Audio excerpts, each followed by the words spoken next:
Assalamualaikum warahmatullahi wabarakatuh. Selamat pagi semuanya. Puji syukur marilah kita panjatkan kepada Allah Subhanahu wa taala yang mana kita masih dapat bisa berkumpul pada forum presentasi mengenai teori belajar konstruktivisme menurut Alan Pichard. Tak lupa juga salawat dan salam semoga kita tercurahkan kepada dunia kita Nabi Muhammad SAW.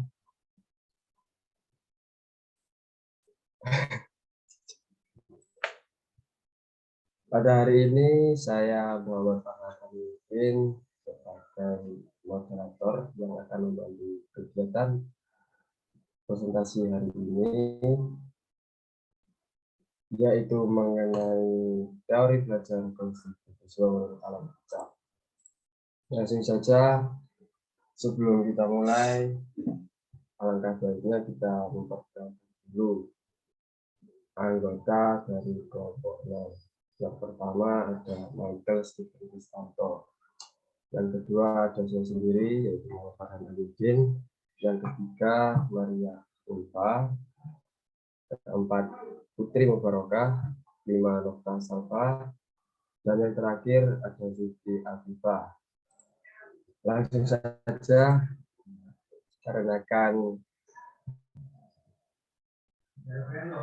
waktu yang tidak cukup banyak digunakan. Yang pertama ada pengertian teori konstruktivisme menurut Alan Pichard.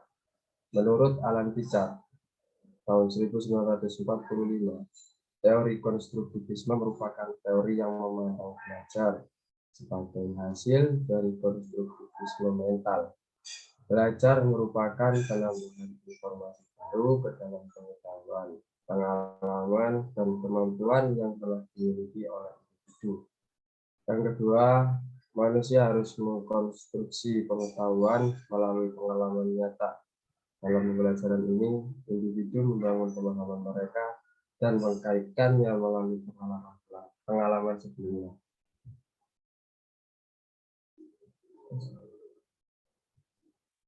Selanjutnya ada subbab yang kedua, yaitu 4 prinsip tentang pembelajaran konstruktivisme yang akan dibacakan oleh Maria Ulfa. 4 prinsip tentang pembelajaran konstruktivisme. 1. Learning is a process of interaction between what is known and what is to be learned. 2. Learning is a social process. 3. Learning is a situated process. 4. Learning is a metacognitive process.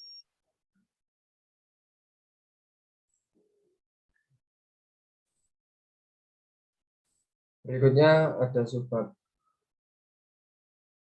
yang ketiga, yaitu 4 model pembelajaran menurut Alan Pichard yang akan dibacakan oleh Mbak Nova.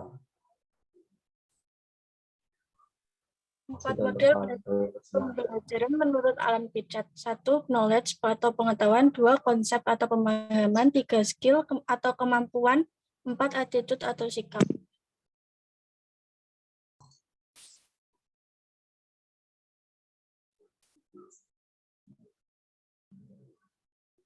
Berikutnya ada subbab pola belajar yang akan dijelaskan oleh Mbak Putri. Waktu dan tempat kami persilakan. Pola belajar menurut Alan Pichard ada 3, yaitu visual, auditory, dan kinestetik. Pola belajar visual, tipe pembelajar visual cenderung fokus pada penglihatan. Belajar dengan gaya belajar visual menggunakan indera mata dalam mengamati, menggambar, mendemonstrasikan, serta membaca media. Tipe visual biasanya akan lebih nyaman belajar dengan mengakses citra visual yang menonjol berupa paduan warna, garis, maupun bentuk. Kemudian yang kedua ada auditory. Untuk gaya auditory mengandalkan pendengaran sebagai penerima informasi dan pengetahuan. Orang tipe ini belajar tidak masalah dengan tampilan visual saat mengajar. Yang penting adalah mendengarkan pembicaraan guru dengan baik dan jelas. Yang ketiga ada kinestetik. Tipe belajar ini menyenangi belajar yang melibatkan gerakan. Biasanya orang tipe ini merasa lebih mudah mempelajari sesuatu tidak hanya sekedar membaca buku, tapi juga mempraktikannya. Dengan melakukan dan menyentuh objek yang dipelajari akan memberikan pengalaman tersendiri bagi tipe kinestetik. Saya kembalikan lagi kepada moderator. Terima kasih atas penjelasannya. Selanjutnya yaitu ada karakteristik pembelajaran menurut Picard yang akan dijelaskan oleh Mbak Afifah. Karakteristik pembelajaran menurut Picard: pertama, mampu berpikir kritis penjelasan. Yang kedua, aktif dalam bertanya.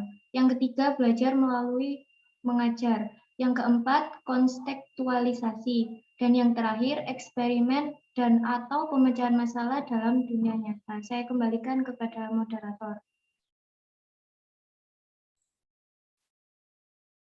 Selanjutnya, slide terakhir yang akan dijelaskan oleh Mas Michael. Dalam teori belajar konstruktivistik, peran siswa jauh lebih aktif dibandingkan dengan peran pendidik dalam proses pembelajaran. Belajar menurut pandangan teori belajar konstruktivistik adalah membangun pengetahuan oleh pembelajar sehingga pengetahuan bersifat relatif, berbeda-beda pada masing-masing peserta didik. Terima kasih, saya kembalikan kepada moderator.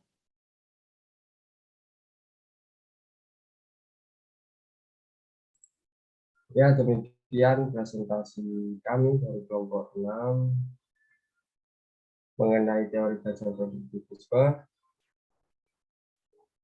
Terima kasih atas perhatiannya. Mohon maaf apabila ada salah kata yang kurang berkenan bagi Anda. Saya ucapkan terima kasih dan wassalamualaikum warahmatullahi wabarakatuh.